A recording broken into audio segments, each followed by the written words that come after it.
Hey. Everybody loves a good underdog story, right? And we should. They're relatable. The underdog learns how to aim their pain, and when they push, the world moves, right? You remember the first time that you decided to push. With your whole chest that you were done, you pushed. You were done being still, done being silent, done doing nothing. Maybe for you it was when you finally spoke your mind after staying silent and scared for far, far too long. Maybe you walked away from something everyone told you to stay in.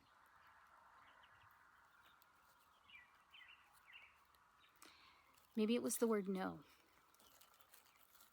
Yeah. Said once, said steady, like you really meant it. And so you pushed, and that pressure the world gives. You push again, and it gives again, and the underdog lives another day.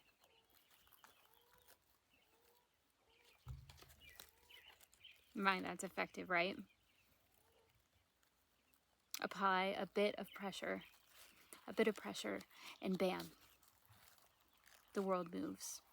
And you start thinking to yourself, okay, this is the tool. This is how it works. This is what I've got.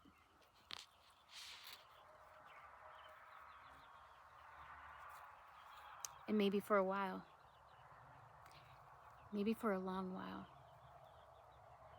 it is what you've got.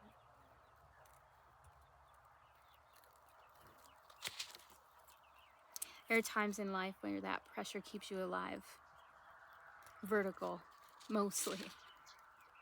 Most days. And it helps you make it through. And I'm not on here to tell you that that's wrong.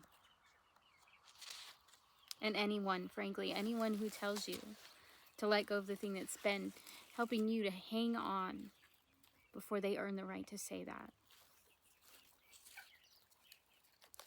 They don't understand what they're asking you to put down.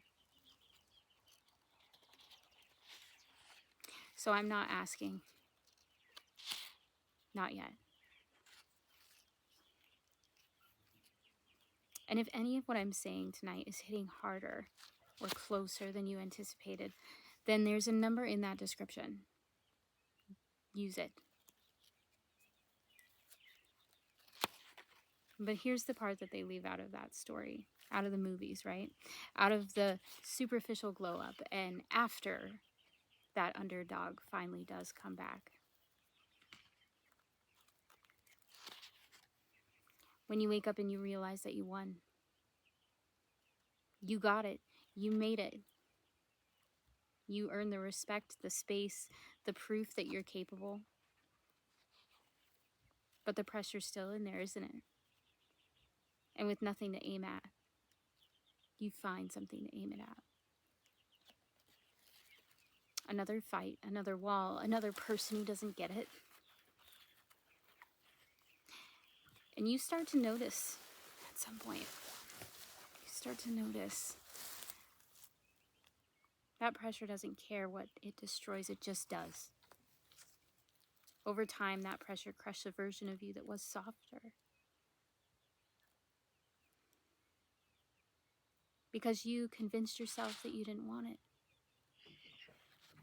Because that softness was a vulnerability that got you hurt in the first place. And so you snapped a bridge to someone close, someone who loved you.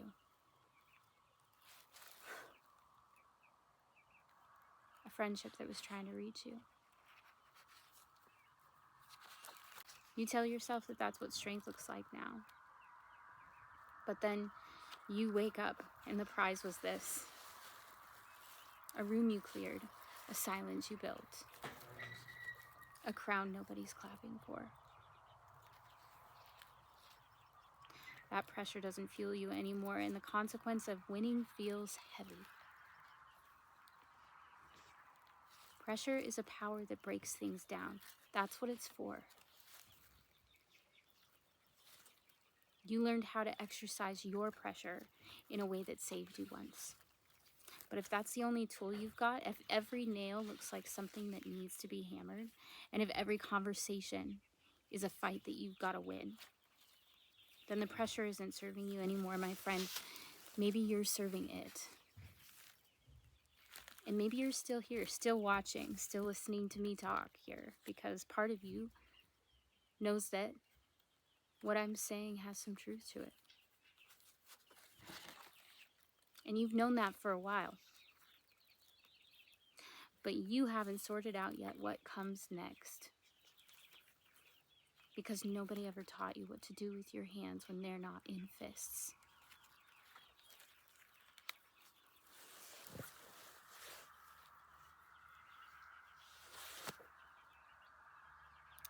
There's this thing underneath the fight that's mostly unspoken. It's the reason that you stood up in the first place, right? You didn't fight because you like fighting. You didn't fight because something regular, everyday, inconvenient was going on and you blew your top. No, you fought because something was wrong. Really wrong. And no one was doing anything about it. There was a line. It was your line. And someone crossed it. And your whole body said no. Move. Get out.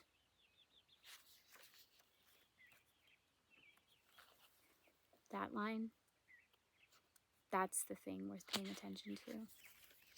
It's the line that protects what matters. It's about the kind of world that you want to stand in.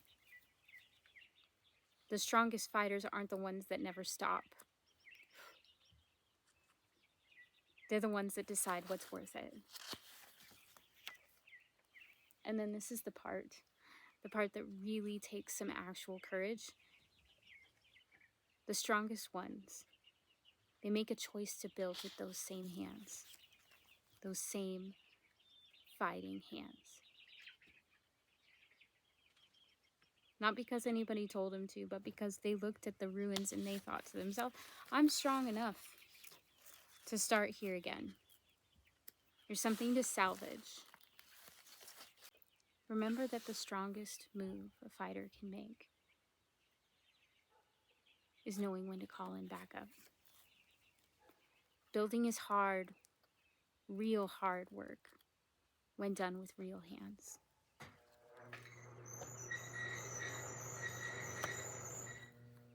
Finding someone to help you take it apart and to see a new vision, that's not a weakness. It's a strategy.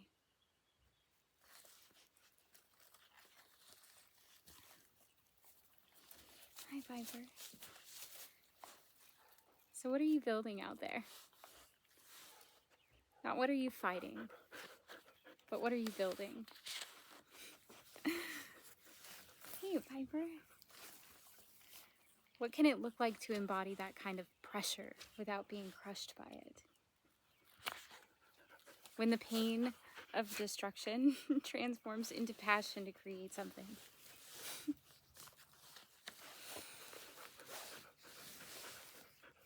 Yeah. You're not alone with your thoughts. Chin up.